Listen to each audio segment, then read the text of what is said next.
We are live. Yay! We made it through the weekend. Hope everybody had a good, safe weekend. We're glad you jumped back in here with us. We appreciate it. I had a blast Friday, reminiscing about Ice and Fire Con. Um, it's still in the front of my mind. I still remember the fun times. So uh, I was very happy just to shoot the breeze about it Friday, even though we didn't do a chapter. But it was still one of my favorite live streams that we did. Hell, I we don't know got how to entertaining 11. I don't know We how got to, entertaining or informative it'll be for our audience, but it was entertaining for us and for the people who joined us. yeah. Well, we got up to 11 people on at one time, and that's a record for us. So, I mean, my hat barely fed on today. All right, I am old new dude. He is. Waving from the wall. This is Chris the Crow. I am That's my, Richard York, Ashes Dearborn son. yeah. Chris the Crow is my son, just in case anybody wants to know. Uh, they the group, the pack, told him to be initiated. He had to uh, hunt three frogs with a fork. So he bought three little stuffed animals, little baby frogs, and took a kitchen fork and put that black and white uh, faceless man robe on. I took a picture of him out in the woods, and he's just going crazy on the thing. So Okay. yeah, it was funny. All right, this is a Clash of Kings Cat 4. It's not a long chapter. Yeah, you ain't lying. Yeah, my son has my sense of humor, especially when he gets to know you. It gets pretty good. Uh, uh, the longer he knows you, he'll give Lizzie a run for her money on quick comebacks and things to do. So I'm proud of him Right. on that part. Should All be. right. The if somebody's trying to watch our stuff for completeness and they're going through the Clash Streams playlist on my YouTube channel, I left the last stream off of that playlist, so you'd have to go back to the streams with old dude playlist to find it. If for some strange reason you wanted to watch us just reminisce about Ice and Fire Con, Yeah, you'd have to do that. Lizzie. Then I'll have the fight. Yeah, you ain't lying, Lizzie. Uh, I had a blast with it. It was fun for me. I know. But all right, this is Clash of Kings Cat 4. If you've watched any of these videos, you know we start with the brains of the operation, which is Richard. He's my encyclopedia for A Song of Ice and Fire. And then I'll jump in with my stupid stuff, and hopefully you get a chuckle out of it. So take it away, Richard. Thank you, sir. And any of our videos other than the last one, basically, fighting the roads with the forks to the death. There you go. That fork you Uh, had is pretty sharp now. I'll go ahead and tell you. all right, so this is chapter 33 of Clash, Catelyn 4. Catelyn empathizes with Cersei in the Sept, echoing Ned confronting Cersei in the Godswood. Renly dies. Brienne makes her triple vow. It was full dark before they found the village. Catelyn found herself wondering if the place had a name. If so, its people had taken that knowledge with them when they fled, along with all they owned, down to the candles in the Sept. Sir Wendell lit a torch and led her through the low door. The seventh face, the stranger, was neither male nor female, yet both. Ever the outcast, the wanderer from far places, less and more than human, unknown and unknowable. Here the face was a black oval, a shadow with stars for eyes. It made Catelyn uneasy. She would get scant comfort there. So clearly, a shadow of stars for eyes is like the others, right? Yeah. And according to Sam's third chapter, the stranger's face was the face of death. So this is the face of death. Castle forged fork. Frog's bane. See, I told you about his humor. For some reason, when they were describing the stranger, I thought of Arya for the first part of that little paragraph. I don't know Yeah, why. I mean, if nothing else, from the show, we associate her with the god of death in a way, right? So, Yeah. uh, Are they so no, the? I know the others were based on elves in George's mind, and we know elves from like Lord of the Rings and everything. They're like beautiful people, and then some of them. I don't know if it's in the book, but in the movie, The Hobbit, the one dwarf is eyeballing the elf, and it ended up being a boy. So I'm assuming that the non-male, non-female face, or being kind of both, would be a really good description of the Oh. others because Oh, you they're think the so others, just because they're twins to each other, doesn't mean that they're all male, for example. Yeah, yeah, right. okay. I mean, they have. Well, I mean, Yeah, I mean what's the best? the reason that Craster's wives think that they're all male is because he sacrifices boys to Male, them, and so they therefore assume that they're all male. But I don't know. We know that, right? I mean, right? I mean, like I said, yeah, they're based on elves, and elves are so beautiful of a person that their features could be either male or female. Um, like I said, I don't know if it's in the book, but in the movie The Hobbit, the one dwarf mistakens a male elf as a female because he was so beautiful, and he had feminine features. All right, sorry. yeah. I kind of like it. I mean, I do think there's some some gender ambiguity there deliberately, right? And so it's supposed to represent that. So, yeah, absolutely. Um, she knelt before the mother. My lady, look down on this battle with a mother's eyes. They are all sons, every one. Maybe Brandon saw it, but anyway. Yeah, Spare them if you can, and spare my own sons as well. Watch over Rob and Bran and Rickon. Would that I were with them. Um, so Ned feels empathy for Cersei in the Godswood, while Catelyn is going to feel empathy for Cersei in this sept. So both chapters feature the trueborn Stark children separated by, or at least some of them separated by Anne without a comma. So it sort of mm, ties Ned's thought and originally that tied Ned's thought to Arya wondering about her trueborn status. But I think yeah. here it's actually tying us back to there, and and I do think that Catelyn suspects that she may have the same secret that Cersei has. Problem that Cersei has. Yeah. Yeah, yeah. Now I know power resides where people believe it resides, and their beliefs cause things to happen. I wonder if the grand belief in the seven has has things happen that people would blame the seven for doing type situation. Does that make any sense? Um, Like the yeah. I mean, R'hllor, the fiery powers from R'hllor are just fire powers, not actually from R'hllor, but it's the belief in R'hllor. Does that enhance their fire powers because they believe in R'hllor, and all those people believing in R'hllor is what gives R'hllor a power? I'm rambling. well, Sorry. that's a no, no. I mean, that's a common premise in various sci-fi fantasy kind of things and Yeah. with religion. So it makes a lot of sense. A crack ran down through the mother's left eye. It made her look as if she were crying. So George loves this whole tear symbolism, and at this point in the story, it could just be hinting at Liza killing her husband. But Yeah. I feel like there's more to it than that. And maybe it's that tears sort of what better representation of the heart and conflict with itself than people's tears and things. So holding back tears and What so forth. in Blood Raven and in the Kindly Man, which eye was the worm in? The root and then the worm.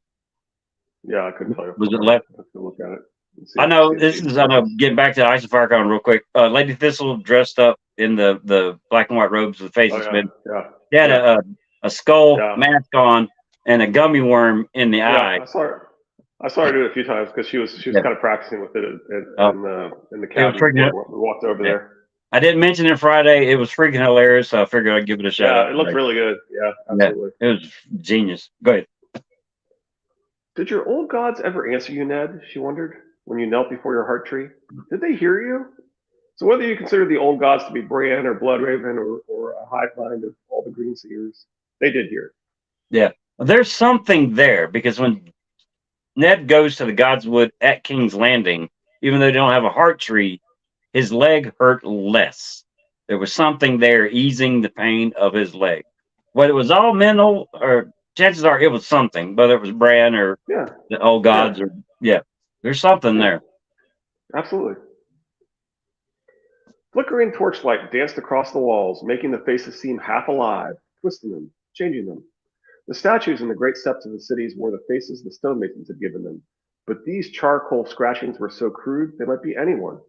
The father's face made her think of her own father, dying in his bed at River Run. The warrior was Renly and Stannis, Robb and Robert, Jaime Lannister and Jon Snow. She even glimpsed Arya in those lines just for an instant. Then a gust of wind through the door made the torch sputter, and the semblance was gone, washed away in orange glare. Okay, well, I just thought of something as I was reading that. So he's deliberately pairing people up here, right? So obviously Renly and Stannis being paired together makes sense that she's thinking about them being wars against each other, right? Right. This is pairing Robb and Robert, which I've often kind of thought is the best example of the fact that Arthur Dane would have absolutely zero fear if he were Mance Rayder and he went to a feast because we know that the world's most recognizable human is a former Kingsguard who goes to a feast to see Robb, right? A king named after King Robert, with zero fear of being recognized as he goes right up to a knight that he's dealt with more times than he can count, right? And so maybe that's part of why Robb and Robert are paired together. The fact that they're these parallel kings essentially. And then Well, you got Jaime something. Lannister and Jon Snow, and then he pairs Jaime Lannister and Jon Snow, and they that's both really have interesting. something happen to their sword hand. And Jon gets burnt, and Jaime loses it, and they both have the sword dreams. Well, and if the pattern of people betraying those they're sworn to, you see over and over again, holds, and what we've seen in the show were to hold, then that would make sense. And then I always think of Jaime is essentially the only character referred to with the term bastard in the histories from the start of Aerys' reign through Robert's rebellion, right? I mean, sort of. The word bastard appears in the 5 paragraphs that are sort of hinting at his parentage and so forth and that, right? And that's the only time they appear. And so I kind of think of him as the last hero of Robert's rebellion. And so, Jon Snow, I think, is maybe the last hero of the main story. And then, I don't know. I'm just saying that, Jon is sort of a character who's known as a bastard and isn't, and Jaime's a character who's not known as a bastard and is. And anyway, it's just kind of a Anyway, now the Robb and Robert comparison, you got to stop and think. At roughly the same age, they went to war. Young Robert and then Robb to become king, trying to become king, and of course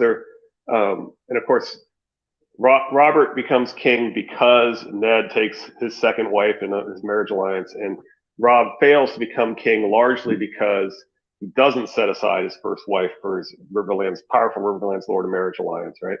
Right. Anyway, but what I originally wanted to talk about was that Catelyn knows Arya's role, and then I said maybe she is a good mother, but don't tell Nettles or the Green Bard I said that. Shout out to our debate family. See, you mentioned stuff from Ice and Fire God, so I don't feel so bad. All right. She was always so calm, Catelyn thought, remembering her mother's soft hands, her warm smile. I doubt this means much, but it kind of reminds me of Sarah and Illyrio, right? The soft hands. I know there's other soft hands in the story and so forth, but in fact, Preston focuses a lot on the soft hands of Willem. Anyway, the who's the one that went with Danny that died? Willem Derry. Yeah, Willem Derry. That's what I thought. So he focuses a lot on the fact that a master at arms would not have soft hands, and that this seems more likely to be like a maester or something, and how we know that there were 5 men that went with her. Anyway, Willem Derry and 4 others. Yeah. So the implication is that there were several people there, and so she may be conflating some of them and so forth. Yeah. But wasn't his hands leathery though? Soft leathery, soft worn leather. No, I don't remember. I do remember that Preston focused a lot on that though. Right. I've come in his page of lies analysis, right? Yeah. I've come so many thousands of leagues, and for what? Who have I served? I've lost my daughters. Robb does not want me, and Brandon Rickon must surely think me a cold and unnatural mother. I was not even with Ned when he died. You think you're cold and unnatural now, Cat? Just wait a book or two.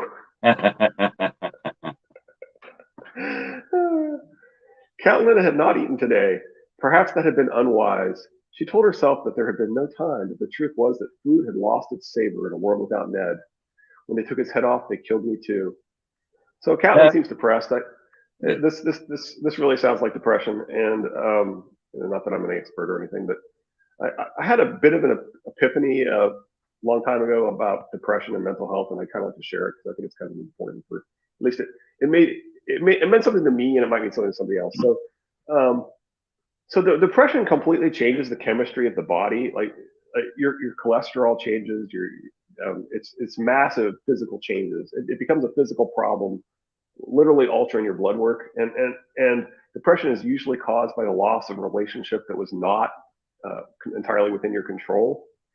Um, so I find it interesting that if someone crashed their car and broke their leg, a situation that was in their control, you wouldn't like scold them for it. Accidents happen. You would tell them, you would encourage them to get medical help, right?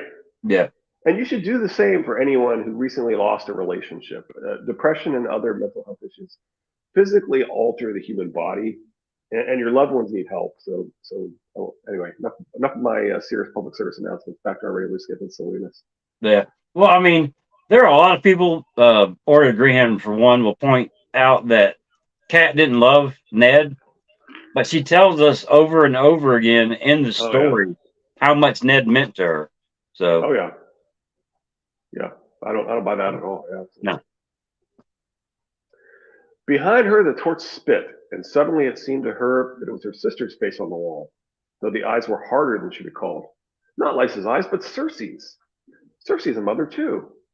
No matter who fathered those children, she felt them kick inside her, brought them forth with her pain and blood, nursed them at her breast. If they are truly Jamie's, does Circe pray to you too, my lady? Catelyn asked the mother. She could see the proud, cold, lovely features of the Lannister queen etched upon the wall. The crack was still there. Even Circe could weep for her children. Each of the seven embodies all of the seven, Septon Osmond had told her once. There was as much beauty in the crone as in the maiden, and the mother could be fiercer than the warrior when her children were in danger. Yes.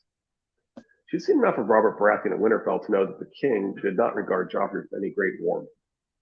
If the boy was truly Jaime's seed, Robert would have put him to death along with his mother, and few would have condemned him.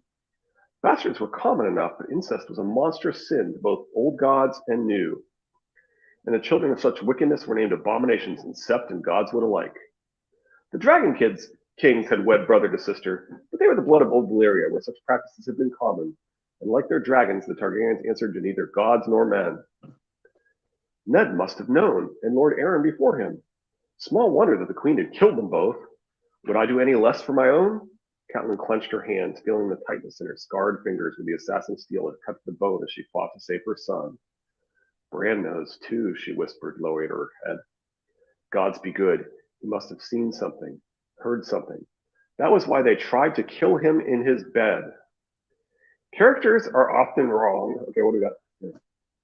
Even in an arranged marriage, you can eventually fall in love with your partner. Hiya, gents in chat. Good to see you, Sanji. Sanji! Yeah, characters are often wrong. Jon Arryn was killed for trying to take Lysa's son. The second attempt on Bran in his bed was a mercy killing and or an attempt to drive a wedge between Robert and Ned. None of the suspects who tried to kill Bran in his bed, Joffrey or Mance or Littlefinger or Robert, were motivated by a desire to help conceal the incest. Also notice whenever the twincest comes up, people think it's only justified for Targaryens. See Trump the Targaryens, episode 5. Lizzie will say that's 2 with your shirt. Now there was one thing that at the beginning of that, when she sees Lysa's face and then it switches to Cersei, they both have bastards. Well, and she's conflating. Yeah, I agree with you, but also she's conflating the two, and then thinking that Cersei's the one that tried to kill Jon Arryn. Yeah. Right. She sees Lysa's face, and then thinks it's Cersei's face, and then she thinks Cersei killed Jon Arryn, and we're like, you're so close. Yeah. My lady, Sir Robar said gently, pardon, but our time is at an end. We must be back before the dawn breaks. Given all the broken sword symbolism, will dawn break? Ooh, that's a nice little catch. I didn't think about that. Anyway. Well, I mean, swords over time become weaker, if I'm not mistaken. Well, in theory, Valerian Steel and Dawn aren't supposed to, but yes. Yeah.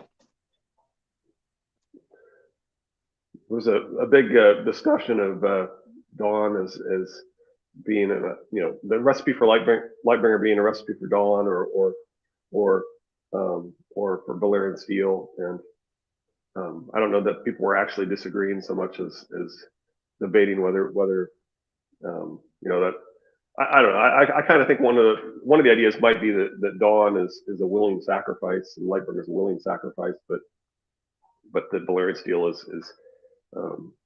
is Slaves. unwilling. I don't know. They rode in silence through sparse woodland where the trees leaned drunkenly away from the sea.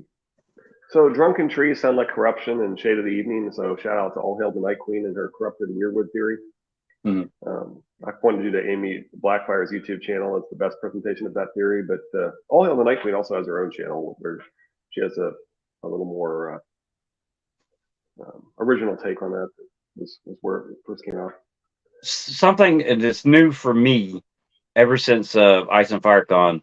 Instead of reading the page and taking the time to sit there and read the page, I have switched to listening um, to the chapters. So it started with me and my son. We listened to Dunkin' Egg on the ride up to Ohio and on the ride back, Mm-hmm.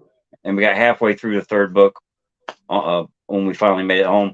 But I mean, I'm driving and all that stuff. I actually enjoyed listening to so I'm switching to see if that might help some brain process or catch something that I haven't caught, because reading the book so far, I've only gotten so much knowledge out of it, and I'm kind of thick. So hopefully, Well, listening to the it does make you miss some things though, right? Because you don't know the difference between the thoughts that are italicized and the thoughts that aren't right, italicized. right. You don't catch you may not catch the and without the commas and things like that, right? Yeah. Well, I mean, I should be able to get. I'm not saying it's not a good idea. I'm just saying Yeah, that there are some things that are going to be missing when you listen to the audiobook. yeah. Well, I'm enjoying it. It's something new for me. Sorry. Sure. Yeah, that's fine. The long ranks of man and horse were armored in darkness, as black as if the smith had hammered night itself into steel. I don't know, it kind of sounds like the Night's Watch, maybe. I don't know. The shadows Or on the base. the dark armor that the people across the Trident are wearing when Danny uh Right, right. The shadows takes are those coming, up. right? Yeah. Where Storm's End stood was only a deeper darkness, a wall of black through which no stars could shine. George loves blocking the sun and stars. Yes. The candles within Renly's pavilion made the shimmering silken walls seem to glow, transforming the great tent into a magical castle alive with emerald light. Maybe a Greenseer's castle. That's also the color of wildfire. Yeah, I like that. It was pleasantly warm inside, the heat shimmering off the coals in a dozen small iron braziers. Pleasantly warm now, but cold just before the fatal strike. Hmm. The king's armor was a deep green, the green of leaves in a summer wood, so dark it drank the candlelight. Gold highlights gleamed from inlay and fastenings like distant fires in that wood, winking every time he moved. It drank the candlelight to foreshadow a shadow. Yep. When my brother falls, see that no insult is done to his corpse. He is my own blood. I will not have his head paraded about on a spear. And if he yields, Lord Tarley asked. Yields? Lord Rowan laughed. When Mace Tyrell laid siege to Storm's End, Stannis ate rats rather than open his gates. Well, I remember. Renly lifted his chin to allow Brienne to fasten his quarterjacket in place. Near the end, Sir Gawain Wild and 3 of his knights tried to steal out a postern gate to surrender. Stannis caught them and ordered them flung from the walls with catapults. I can still see Gawain's face as they strapped him down. He bit our master at arms. Lord Rowan appeared puzzled. No men were hurled from the walls. I would surely remember that. Maester Crescent told Stannis that we might be forced to eat our dead, and there was no gain in flinging away good meat. So both the Blackwater and Marine feature similar flying corpses. So this is sort of tying and that then siege to those. Joffrey and Stannis give off the Mad King vibes. Oh yeah, good point. See to your battles, my lords. Oh, and if burst insomnia is at my brother's side, I want him spared. There's been no word of Sir Barristan since Joffrey cast him out, Lord Rowan objected. I know that old man. He needs a king to guard. Who is he? Yet he never came to me, and Lady Catelyn says he's not with Robb Stark at River Run. Where else but with Stannis? Where indeed? Far away. Sometimes it's the princess that was promised rather than the prince. Yep. The Lannisters tried to kill my son Bran. 1,000 times I've asked myself why. Your brother gave me my answer. There was a hunt the day he fell. Robert and Ned and most of the other men rode out after before, but Jaime Lannister remained at Winterfell, as did the Queen. Renly was not slow to take the implication. So you believe the boy caught them at their incest? Smart guy, that Renly. Yeah, but he throws that you have no proof of the incest. That's why I'm making myself king type situation. Because if the incest was true, Stannis would be the rightful heir. Right, So, right. And he knows that if they really talked it through at the Great Council, they probably wouldn't pick him, and that's part of why he's. Yeah, well, I think Renly knows full-heartedly that there was incest and Joffrey and all them are bastards. Oh yeah, absolutely. He was plotting to replace. To be king. He thought that at some point somebody's going to point it out to Robert, or Robert would figure it out, and that Cersei would be executed. So he's trying to prepare. He might have thought that time was coming soon. That's why he was bringing Marjorie. Once he saw that Ned was going to be named Hand, I think he was definitely in motion. Yeah. There's no way Ned's not going to tell him. Chances are, is my thought that around the same time Stannis left King's Landing after telling Jon Arryn what he thought, I think Renly knew, because we know that he was wanting Robert to meet Marjorie, to be the replacement queen. Yeah.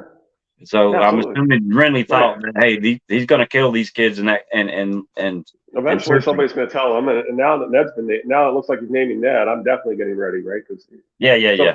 I don't think that Jon Arryn was ever going to tell him. I think Jon Arryn was joking with him before he died. I think he had come to the conclusion that his own wife was cheating on him. And he was trying to take her Robert away. And anyway. So yeah, I was really skeptical of that Preston interpretation for a long time, but I totally come around on that, especially on this read through. It's just like, it's the way that it's sort of laid out. It's like, it's anyway. Let the three of you call for a great council, such as the realm has not seen for 100 years. We'll send to Winterfell so Bran may tell his tale, and all men may know the Lannisters for the true usurpers.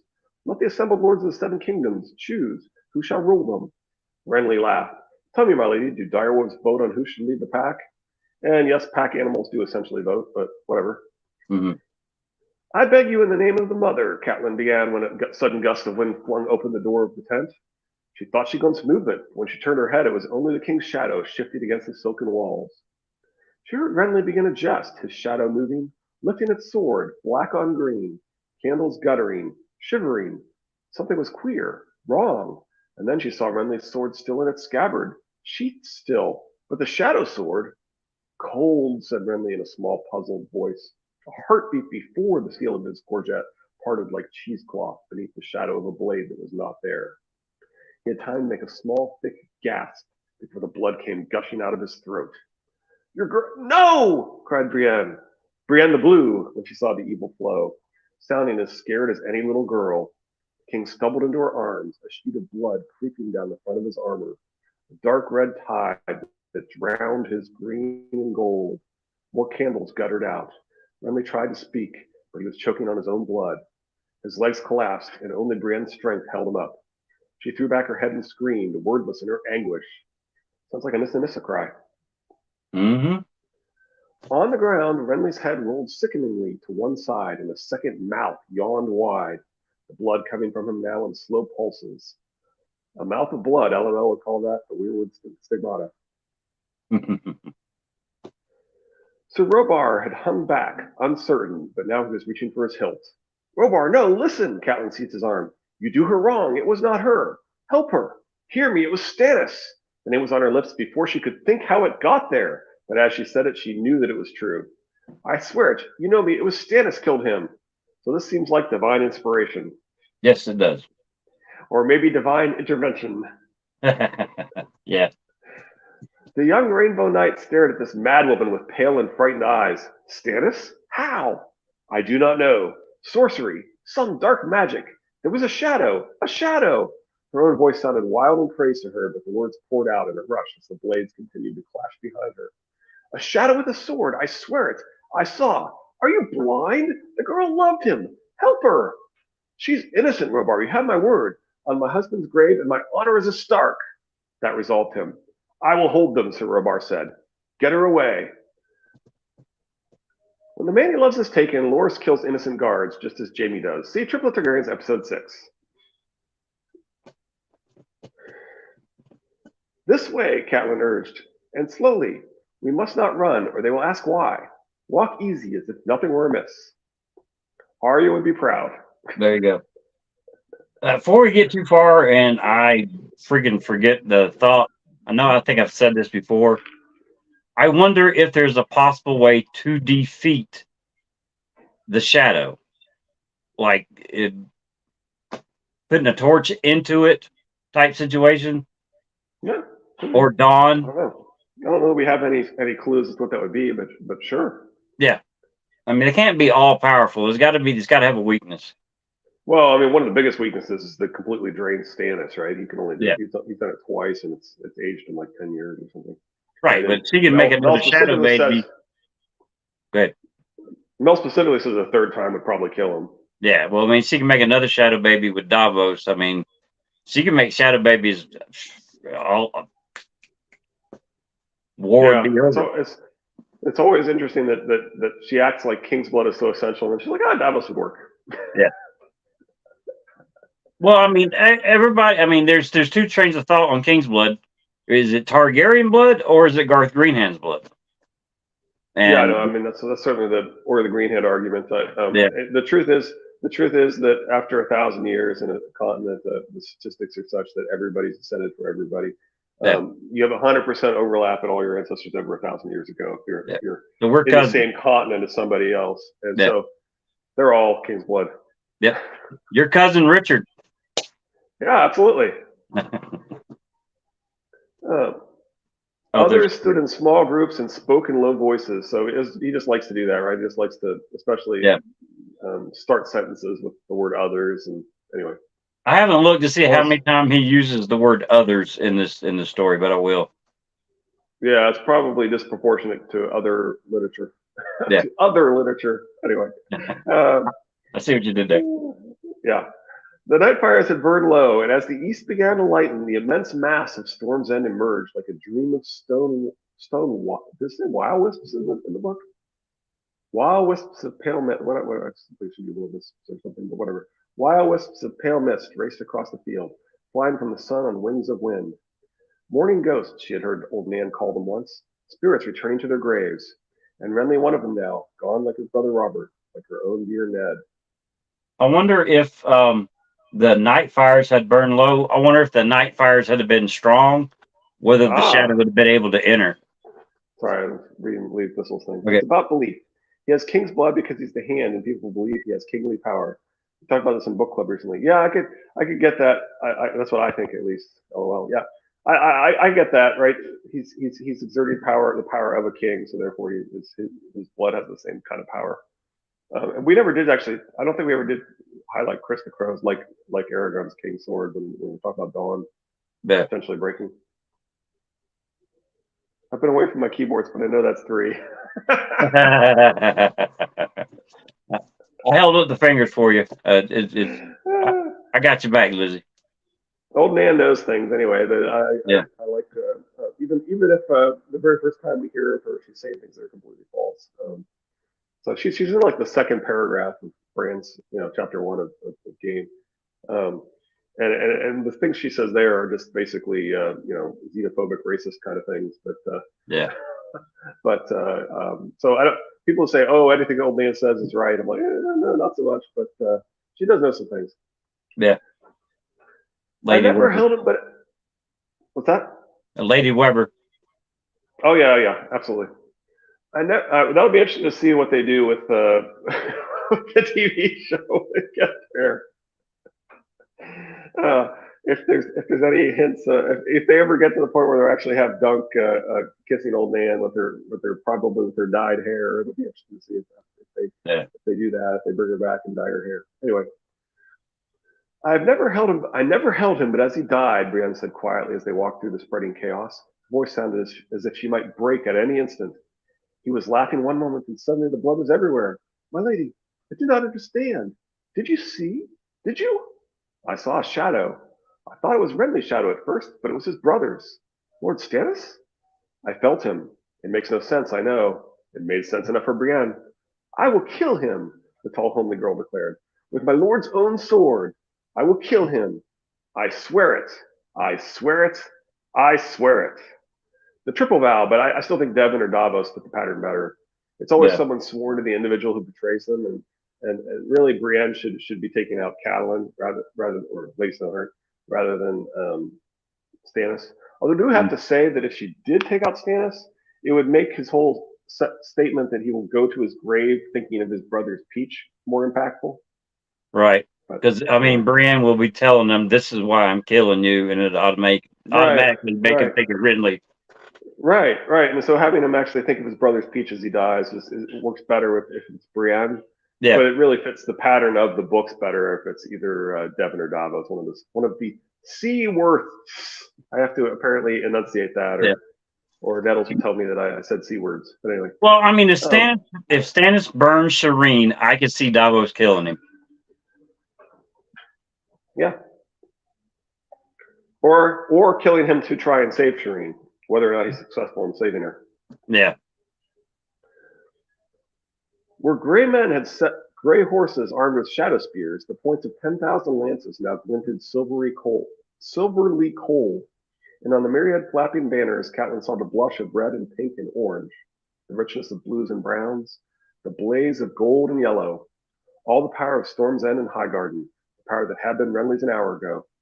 They belong to Stannis now, she realized, even if they do not know it themselves yet. Where else are they to turn, if not to the last Baratheon? Stannis has won all with a single evil stroke. I am the rightful king, he had declared, his jaw clenched hard as iron, and your son no less a traitor than my brother here. His day will come as well. A chill went through her. We know it costs Stannis to do this, but Catelyn does not. Yeah.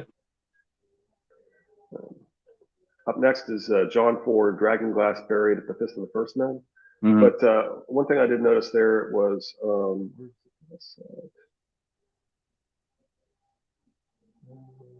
there's something I was reading that struck me. I wanted to comment on it. I've already lost it. Sorry about that. I'll read the paragraph again. All right. Where gray men had sat gray horses armed with shadow spears, the points of 10,000 lances now glinted silvery cold, and on the myriad flapping banners, Catelyn saw the blush of red and pink and orange, the richness of blues and browns, the blaze of gold and yellow, all the power of Storm's End and Highgarden, the power that had been Renly's an hour ago. They belong to Stannis now, she realized, even if they do not know it themselves yet. Where else should they turn if not to the last Baratheon? Stannis has won all with a single evil stroke. I am the rightful king. Oh, there it is. His jaw clenched hard as iron. Right? It's comparing Stannis to iron, which is, we've seen that before, right? Right. And one of the things that's interesting about that is iron is something that's supposed to be effective against the others, right? Yes. So that's what you're right. That's what it was. So I reread it. Yeah. Hey, anytime there's a thought, I mean, trust me, I have plenty of them. If I don't say them right when I think them, I'll forget them. So it's a short chapter, but there's a lot in there, especially with that shadow baby. Oh yeah. Oh, you got anything else? No, I think that's plenty. All right. Yeah, I've been cleaning up the garage. Apparently, when I work on cars, I make a mess. I had to put tools back where they're supposed to go because when I'm done with the car and that cranks and it runs, I'll take a break. I did have some things. Well, first off, if you didn't see my tweet, there's a few different YouTubers I've come across recently. One of them is Eldrick Stoneskin. Hold on, let me write that down. Just look at my Twitter. Just click on my name on Twitter, you'll find it. All right. There's another one. You may have already heard of this one, Company of the Cat. Yeah. I've been watching that one. Yeah, that's pretty good. There was one I was watching today, Hills something. Shoot. I'll put it on my Twitter. I can't remember the exact name. It's Hills something right now, but they're pretty good. Eldrick Stoneskin hit 1,000 subscribers in a month, basically. Dang. Yeah. We're on the slow burn. Man, I'll go ahead and tell you the number of subscribers. I know I joke about it. Oh, I got 78. I mean, it could be 3. And I'd still be doing this damn shit. So I have fun Absolutely. talking. Feels alive. There you go. I don't think that's it, but I just enjoy having the conversation about A Song of Ice and Fire. I mean, it's nice having the Oh, Valentine, there Lady was something else. Thistle, all See, them. I was in book. I feel like I remember watching a video about something called that. There's a um, I was in book club, and you were not. But one of the things we were talking about, I forgot to mention, is that I'm really coming around on the whole. Um, I'm really coming around on Corn Halfhand being the Lord Commander. Um, so I had bought into Lord of the Green Hand series on the some of the Kingsguard, but the symbolism is all pointed at him as the Lord Commander, right? And so much so that LML's even mentioned that he could actually see that, Yep. right?